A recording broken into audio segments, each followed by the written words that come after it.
Saan man ako makarating, di mawawala sa puso ko ang liwanag mo na siyang laging gabay ng buhay ko.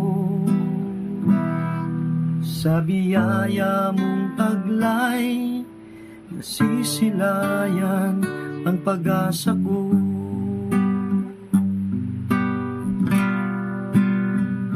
Walang dalangin di mo tinutugon, walang tanong na di mo masasagot.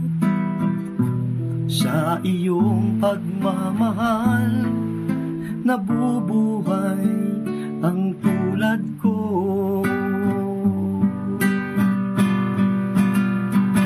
Sa iyo, Panginoong Hesus, iaalay buong buhay ko. Sa iyo, Panginoon, ihahandog ang awit ko.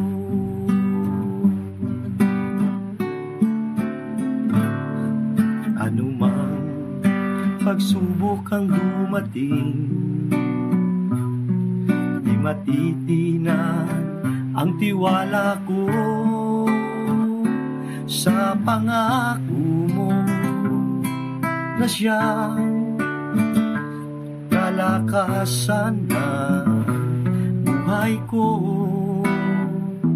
Sa iyo, Panginoon, umaasa ang tulad ko.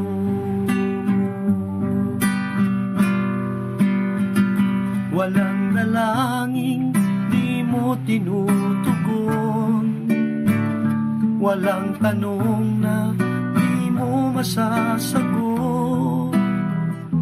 Sa iyong pagmamahal nabubuhay ang tulad ko.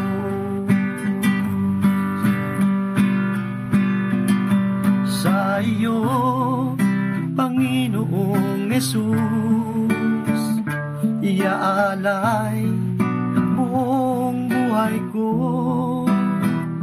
Sa iyo, Panginoon, ihahandog ang awit ko.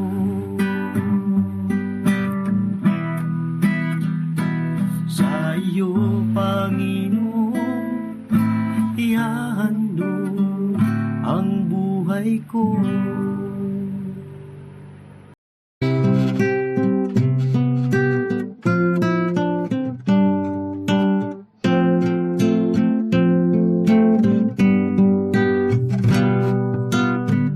In shadows deep, I once did dwell, a captive soul bound by the spell of sin and darkness, cold and deep. No hope to find, no peace to keep. But then he came, a shining light, dispelling darkness, making things right.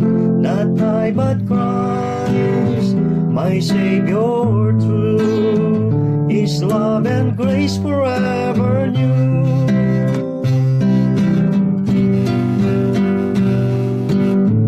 He carried burdens I could not bear, He bore my sins beyond compare. A sacrifice so pure and free, He set my soul eternally.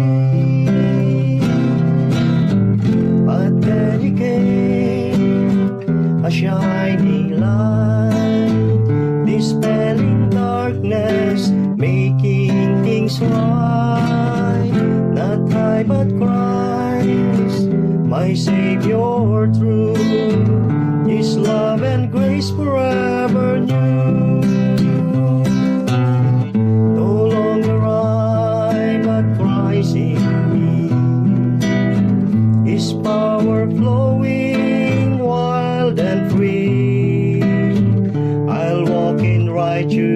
darkness and light, guided by His love so bright. But then He came, a shining light, dispelling darkness, making things right. Not I but Christ, my Savior true, His love and grace forever new. His love and grace forever new. Not I but Christ, my Savior true.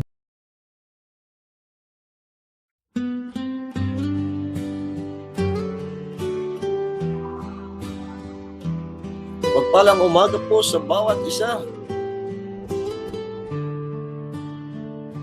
Open the Bible, hear God speak.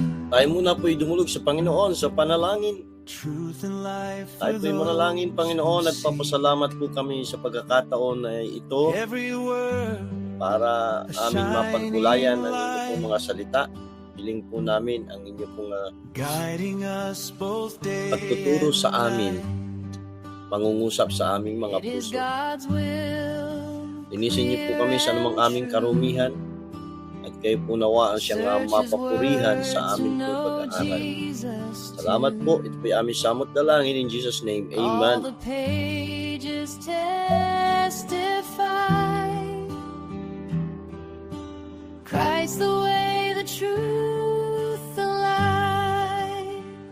Search the scriptures, read and see. They reveal Christ faithfully. In His name, Magandang umaga po sa ating po mga kapatid na kasama na natin ngayong umaga. Good morning, Sister Jennifer Isla diyan sa Upper Village. At kasama na rin natin si Brother Leo. Good morning.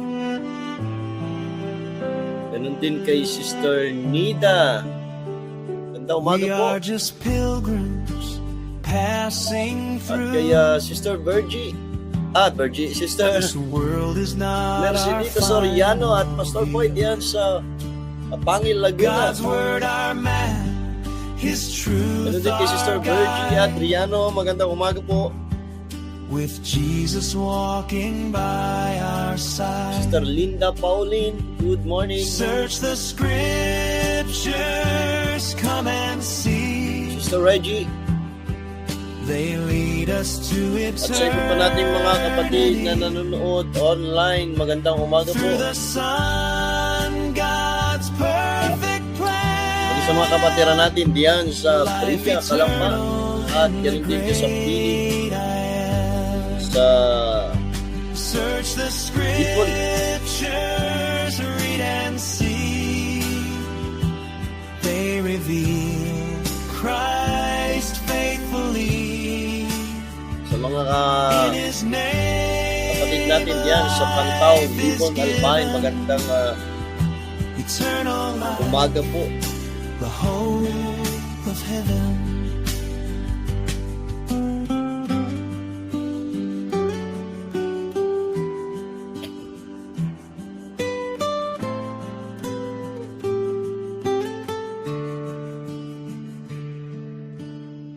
Dito na po tayo sa Psalms chapter 88 verse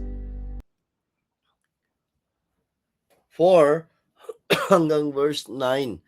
Ito po ang sabi ng Bible, I am counted with them that go down into the pit. I am as a man that hath no strength. Free among the dead, like the slain that lie in the grave, whom thou rememberest no more, and they are cut off from thy hand. Thou hast laid me in the lowest pit, in darkness, in the depths.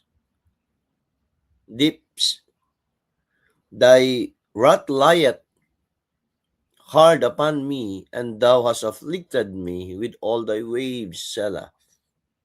Thou hast put away mine acquaintance far from me. Thou hast made me an abomination unto them. I am shut up, and I cannot come forth. Mine eye mourneth by reason of affliction. Lord, I have called daily upon thee. I have stretched out my hands unto thee. Amen. Ang Diyos po magpala sa kanyang mga salita na ating pong nabasa. At kung kahapon nakita po natin yung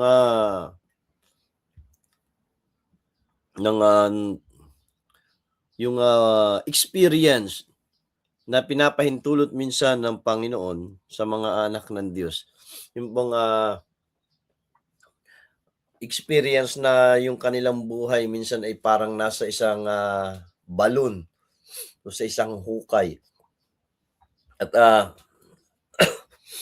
ito po yung karanasan ng buhay na parang nasa hukay. Life in the pits. Ano pong ang dinadala nito at ibinibigay nito doon sa tao na minsan ay pinaparanas ng Panginoon ng ganitong sitwasyon sa kanyang buhay, na andun po yung kalungkutan, loneliness of separation, kalungkutan sa kanya pong buhay na ang pinaparanas ng Panginoon. Sabi doon sa verse 4, sabi niya, I am counted with them that go down into the pit. I am as a man that hath no strength. Separation from personal resources. Ito po yung buhay, ang nararanasan o binibigay nito pong klase ng buhay kapag pinaranas ng Panginoon yung pamumuhay, yung buhay na para kang nasa balon o nasa hukay, na andun po yung separation, loneliness of separation. Sabi niya, I am counted with them that go down into the pit. At ano daw po, I am as a man that had no strength, no physical strength. Na andun yung sinasabi dito ng Psalmist na ako'y nagiging isang tao na wala ng kalakasan. No physical strength, no personal prosperity. Wala na rin yung wala, syempre, kung naandun ka, ang pakiramdam mo ay nasa isang balon, nasa hukay, wala rin yung mga kasaganaan personally. No prospect of recovery. Bakit po? Yung sitwasyon niya na nasa balon, nasa hukay, minsan, ito na yung pakiramdam. Diba, kung maalala niyo, sinabi nga niya sa verse 3, sabi niya, for my soul is full of troubles, and my life draweth nigh unto death. Kaya ang binibigay ng ganitong sitwasyon sa buhay ng isang tao ay ang pakiramdam niya, wala nang, di na ako makakabangon. Wala nang pag-asa. Yung sinabi niya na, my life draweth nigh unto the grave. Sabi niya, malapit na ako. Hanggang dito na lang ako. Kaya itong pakiramdam nito, ang dinadala nito doon sa tao, wala siya ng wala na po siyang strength, personal resources. Yung kanyang sarili ay nahiwalay na doon sa kanyang mga personal na strength, prosperity, and recovery. Ito po yung dinadala o binibigay ng ng ganito pong sitwasyon sa buhay ng isang mananampalataya. Pangalawa, sabi niya sa verse 5, free among the dead, like the slain that is lie in the grave, whom thou rememberest no more, and they are cut off from thy hands. Sabi niya, free among the among the dead. Ano po ito? Separation from life itself. Para bang ina pinapalagay na niya yung kanyang sarili na patay na. Alam po kapagka ganito na yung kalalagayan nung tao, ganito na yung kanyang, pakiramdam at pinapalagay niya sa sarili niya, wala na po itong wala ng, pinalalabas na lamang niya, pinakikita na lamang niya na wala siyang pag-asa at para bang parang, lumalabas sa kanyang, buhay na nasaan ang kanyang Diyos. Naalala ko niyo po isa sa bahagi minsan sa Psalms na, sinabihan ang psalmist na, "Where is thy God?"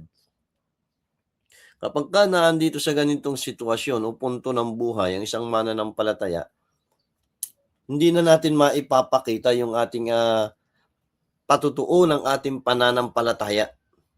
Paano pa natin maipapahayag yung katotohanan na ang ating Diyos ay buhay? Kaya sabi niya dito, "I am counted with them." Hindi, verse 5, free among the dead like the slain that lie in the grave. Sabi niya,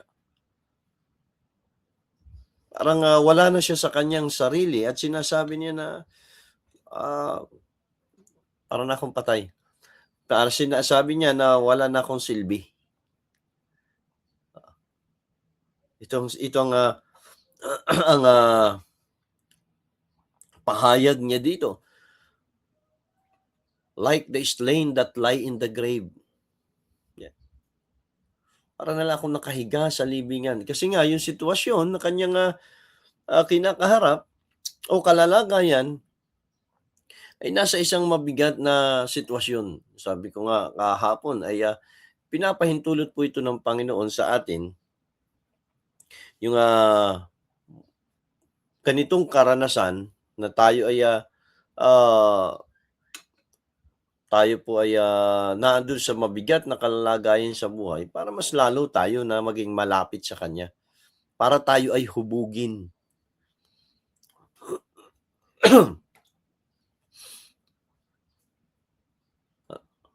Sabi doon sa verse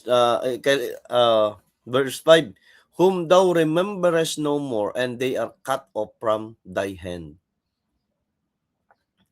Ito yung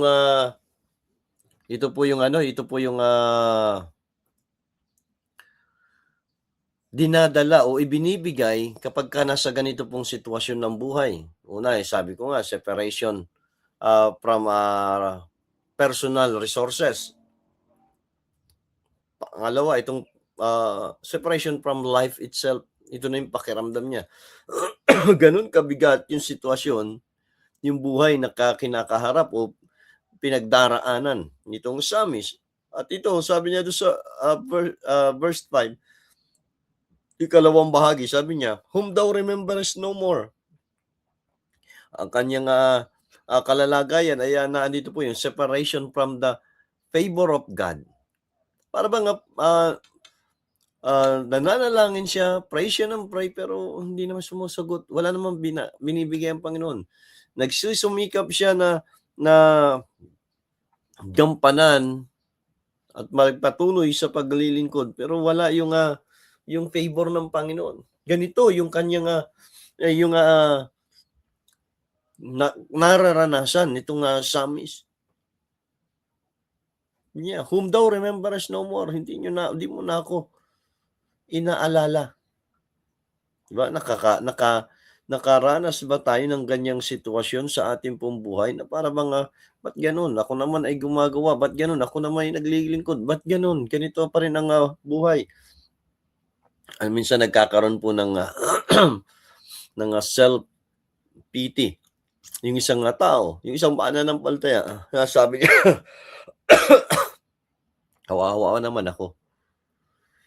Pero alam po, ito po yan, bahagi lamang ng paggawa ng Diyos sa atin pong buhay. Paghubog ng Diyos sa atin pong pananampalataya sa Kanya. Para bang ginagawa ito ng Panginoon, pinapahintulot ito ng Panginoon para mas lalo tayong kumapit sa Kanya. Kaya lang ito nga po yung bilang tao, ganito yung nagiging pakiramdam ng natin. Sabi niya, wala na yung favor ng Diyos. Wala nang tugon ng Panginoon. Para bang wala ng biyaya ang Diyos. Alam po, hindi po ganun eh. Laging naandyan ang biyaya ng Panginoon. Kaya nga kahit nasa pangit na sitwasyon tayo, ay nagagawa pa rin nating malampasan. Nagagawa pa rin nating mapagtagumpayan. Kahit na may mabigat na suliranin, napagtatagumpayan pa rin natin dahil po doon sa biyaya ng Diyos. Kaya lang, minsan ito yung nagiging pakiramdam natin. Parang wala na yung biyaya ng Panginoon. Wala na yung favor sa akin ng Panginoon. Verse 6, Thou hast laid me in the lowest pit, in darkness, in the deeps. Diba? Ano po ito? Separation at the deepest possible level. Sabi niya, Thou hast laid me in the lowest pits.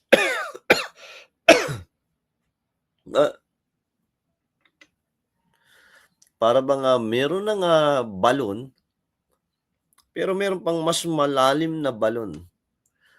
Para bang kung balon ng kahirapan, meron pang mas malalim na balon ng kahirapan ang pinaglagyan sa kanya ng Panginoon. Kung ilalagay naman natin ay sa karamdaman, meron na nga balon ng karamdaman, pero meron pang mas mabigat na balon at mas malalim na balon ng karamdaman ang pinararanas sa kanya ng Panginoon. Ito yung sabi niya sa verse 6, Thou hast laid me in the lowest pit, in darkness, in the deeps.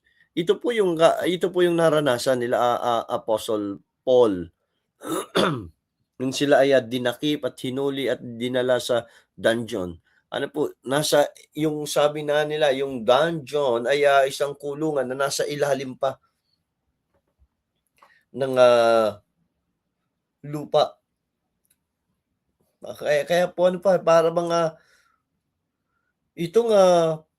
itong experience na ito nitong psalmist, mahirap na yung buhay, yung sitwasyon sa buhay, mas pinahintulot pa ng Diyos na mas malagay pa siya sa mas mahirap na kalalagayan ng buhay.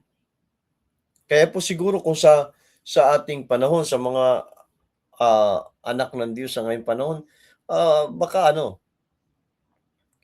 baka sumuko na sa kanyang pananampalataya. Para bang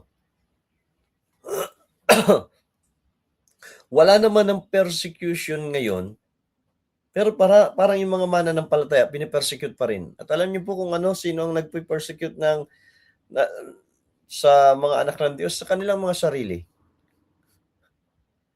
Di ba? Nung panahon, yung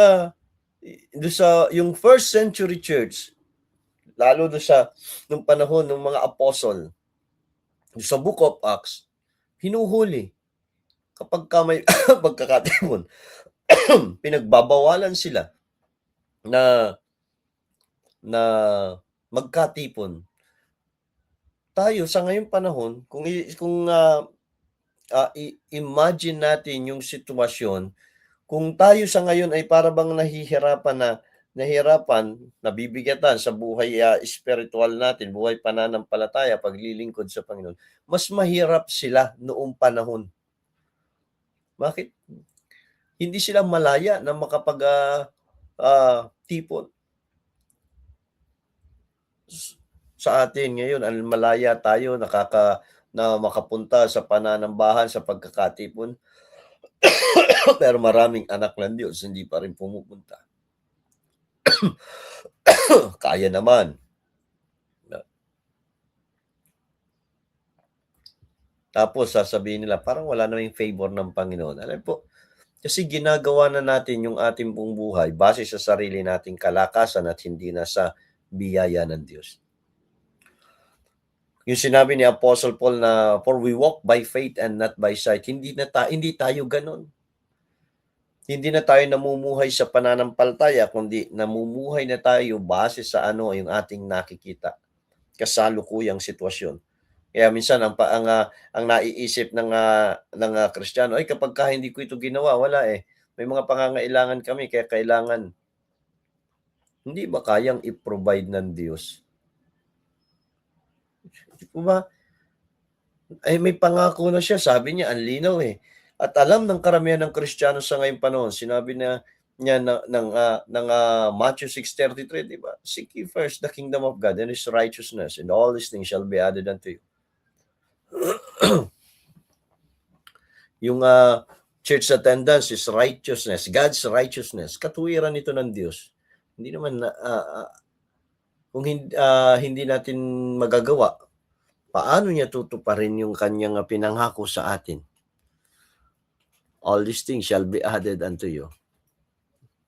Kaya minsan yung nararanasan ng mga Kristiyano sa ngayong panahon, para bang hukay pa lang, balon pa lang, pero itong mga Kristiyano, umana ng palataya ng panahon, ito yung lowest pit, mas malalim pa na hukay. Bakit? May persecution. Ba? Dumaan sa panahon, sa buhay ng mga Kristiyano noong panahon na yung mga mananampalataya ay dinarakip at sinusunog. Kung meron silang Biblia, dinadakip at kukunin sila pati yung kanilang Biblia at kasamang susunugin. Sa ngayon, hindi na po ganun. Pero hindi pa rin ganun nagtatapat. Tapos pakiramdam minsan ng Kristiyano ay wala na yung favor ng Panginoon. Naandito na ako sa deepest pit. Verse 7. Thy wrath lieth hard upon me, and thou hast afflicted me with all thy waves. Thy wrath, sabi ko nga, separation from God's favor. Bakit? Yung wrath, yung puot na ng Diyos, ang kanyang nararanasan. Sabi niya, thy wrath lieth hard upon me. Mas lalong bumibigat. And thou hast afflicted me with all thy waves. Sinaktan mo ako, pinighati mo ako sa pamagitan ng iyong mga alon. Parang bangka na hinahagupit o hinahampas ng malalakas na alon. Diba? Kaya nga po kahit alam naman natin na tayo ay ligtas, pero hindi po ibig sabihin na hindi tayo makakaranas ng mga suliranin at mabibigat na bahagi sa atin pong buhay. Ng mga madidilim na panahon sa ating pong buhay. Hindi ibig sabihin na hindi tayo makakaranas ng mga kalamidad o bagyo sa ating pong buhay. Kaya ano po ito? Yung puot, yung galit ng Panginoon, minsan ay nararanasan ng mga anak ng Diyos. Pero alam po anong dahilan? Bakit natin na-experience minsan yun? Dahil di sa atin. Bakit nararanasan ng Kristiyano yung galit ng Panginoon at hindi niya maramdaman yung biyaya ng Diyos? Dahil din naman sa atin. Hindi tayo tapat sa Kanya. Ang dami nating mga minsan ay alibay para hindi tayo makasunod, di natin magawa yung nais ng Diyos sa atin pong mga buhay. Verse 8. Thou hast put away mine acquaintance far from me. Thou hast made me an abomination unto them. I am shut up, and I cannot come forth. Ito pa ay matindi. Na life in the pits brings loneliness of separation. Bakit po? Sabi dito ng Psalmist, "Thou hast put away mine acquaintance far from me." Ba? Yung separation from all friends.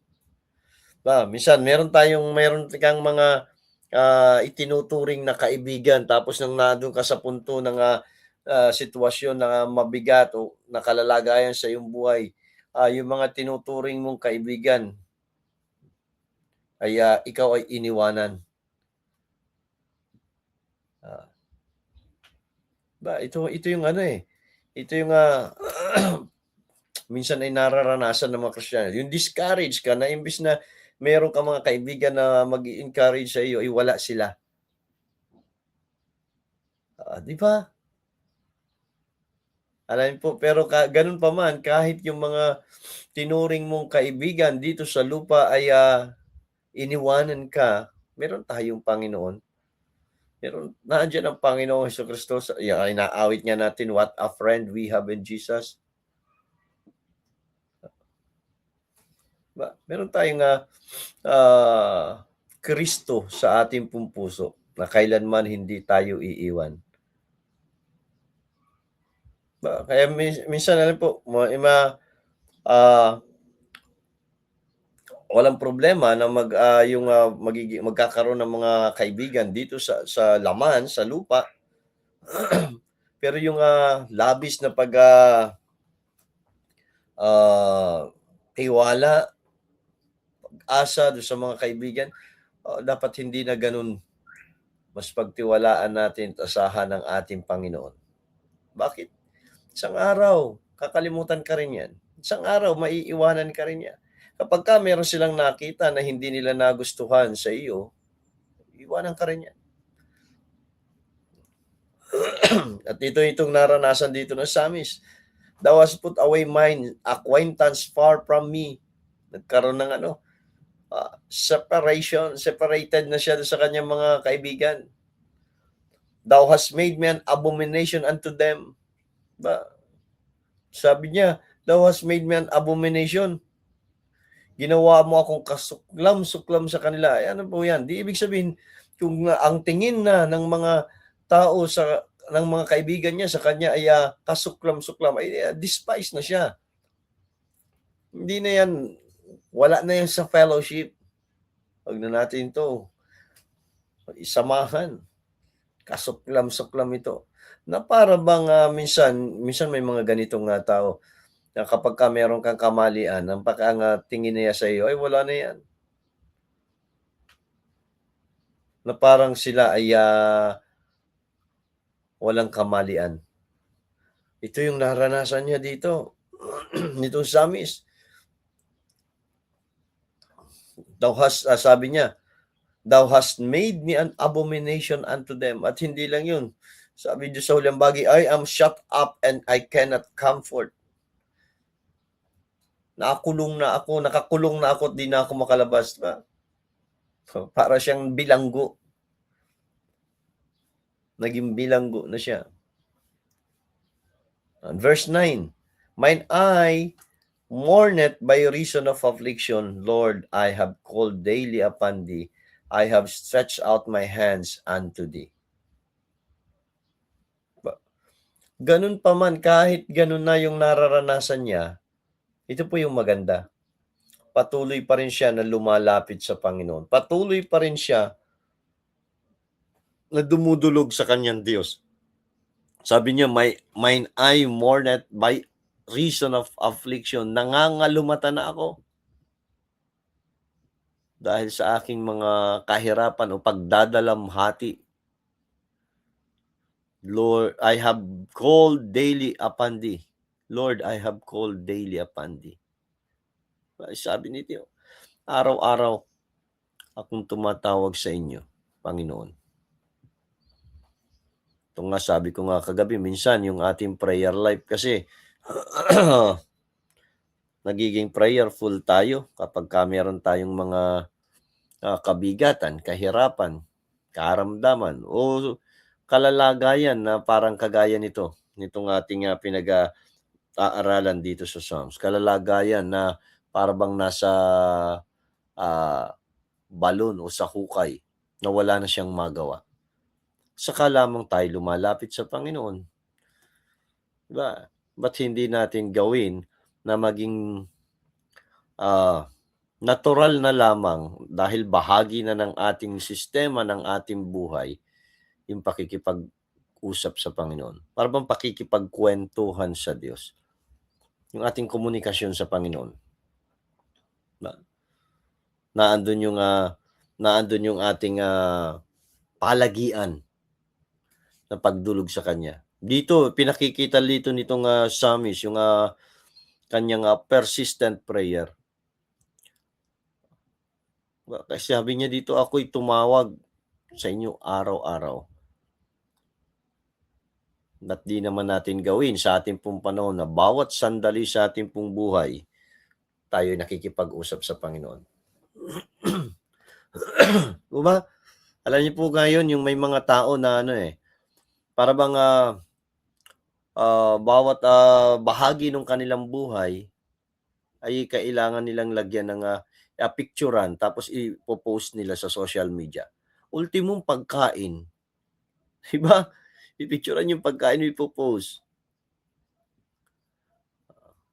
Para bang ganun na yung naging buhay ng iba. Ba't hindi natin gawin na bawat ginagawa natin, bawat sandali sa ating pong buhay, kagaya dito yung persistent prayer, consistent prayer, ba't hindi natin gawin sa ating pong buhay pananalangin? Yung pagkalipas ng isang bagay na ginawa mo, usap tayo sa Panginoon, Lord, salamat po sinamahan mo ako doon, iningatan mo ako, di ba? Nagbiyahe ka, Lord, salamat po. Nakarating ka doon sa pinuntahan, Lord, thank you. Mari sabihin nila, sobra naman yan. Hindi po yun labis, hindi na yun sobra, hindi yun OA kung ginagawa natin personally sa ating pong spiritual life, sa ating Diyos. Kaya lang, ano pong nangyayari sa atin, hindi naman natin talaga nagagawa at dumadaing lang tayo, nakikipag-usap lang tayo pag doon na tayo sa punto ng nahihirapan at nangangailangan. Ito pinakikita dito nitong psalmist, yung kanyang laging paghingi ng favor sa Panginoon. Bagamat ang nararanasan niya ay imbis na favor, naandun yung pakiramdam niya, wala yung biyaya, wala yung puot, galit lang yung dumarating at walang response ang Panginoon. Pero ganun pa man, patuloy siya na dumudulog. Patuloy siya na lumalapit. Bakit? Naandun siya sa sitwasyon na pakiramdam niya siya ay wala ng silbi. Pakiramdam niya siya ay patay na. Pakiramdam niya siya ay nasa isang malalim na hukay na wala ng pag-asa makalabas doon. Kaya ganito yung kanyang ginagawa. Pero tayo, wala pa tayo sa ganitong sitwasyon. Wala naman tayong nararanasan na ganitong sitwasyon sa ating pong buhay. Ba't di natin gawin na maging bahagi ng ating pong buhay yung ating komunikasyon sa Diyos? Lagi nating kausapin ang ating Panginoon. Huwag nating hayaan na tayo po ay mahiwalay sa ating pong Panginoon. Bakit po? Kapag tayo nahiwalay, ito yung mararanasan natin. Ipararanas sa atin ng Panginoon yung buhay na para tayong nasa hukay. At naandun yung nagdadala ito at nagbibigay ito ng kalungkutan dahil sa pagkahiwalay. Kaya kung tayo mapapahiwalay sa ating pong Panginoon, naandun yung kalungkutan na mararanasan natin sa ating pong buhay. Kaya nawa tayo ay napaalalahanan dito sa karanasan itong psalmist. At wag na nating hayaan na dumating pa tayo sa ganitong karanasan. Tayo po'y manalangin. Panginoon, salamat po sa paalaala niyo sa amin. At dalangin po namin na tulungan niyo kami na mas lalong laging maging malapit sa inyo. Sa bawat sandali sa amin pong buhay ay kami po'y makipag-usap sa inyo, Panginoon. At kayo po ang magbigay din ng biyaya sa bawat isa sa amin. Hindi lamang sa panahon ng kahirapan, kagipitan, karamdaman, pangangailangan, kundi kahit sa sa anumang panahon sa amin pong buhay, ay nanaandyan kami lagi na makikipag-usap sa inyo. Patawad sa amin po mga pagkukulang, mga pagkakamali, at dalangin ko po, Panginoon, ang inyong mga anak, inyo pong patuloy na ingatan, at yung mga bumabiyahe, pumapasok sa trabaho, maging yung mga anak nyo na nasa mabababang lugar, at maaaring maabot ng baha dahil dito sa sama ng panahon o patuloy na pag-ulan, ay kayo po mag-ingat sa kanila, Panginoon.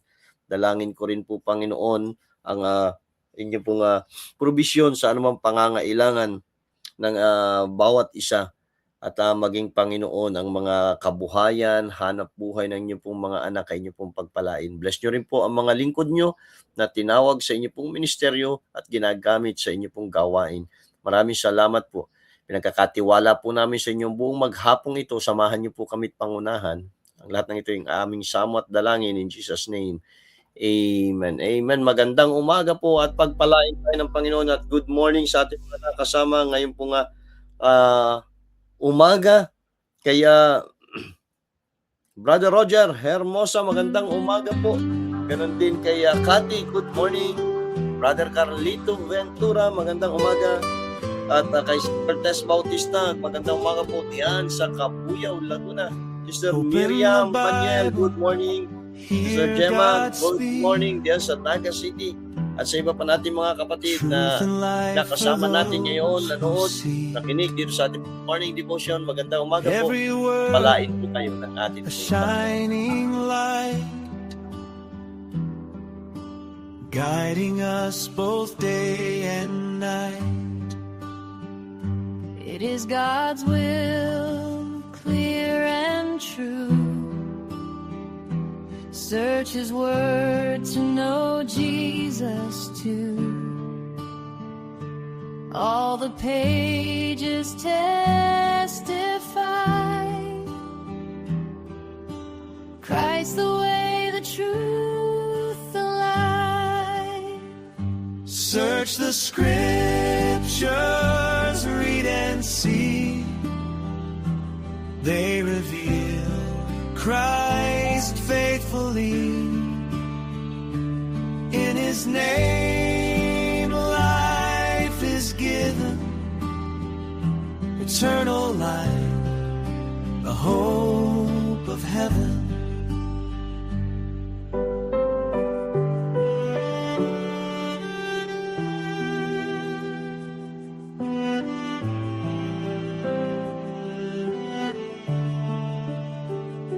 We are just pilgrims passing through.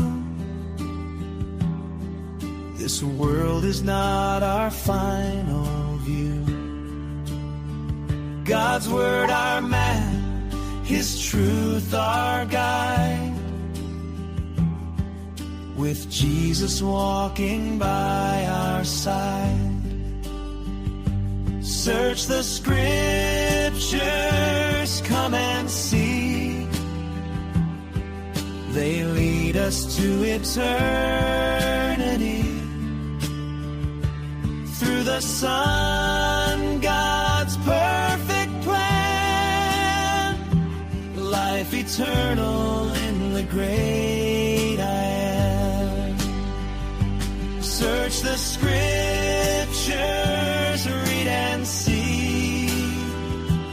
They reveal Christ faithfully. In His name life is given, eternal life, the hope of heaven.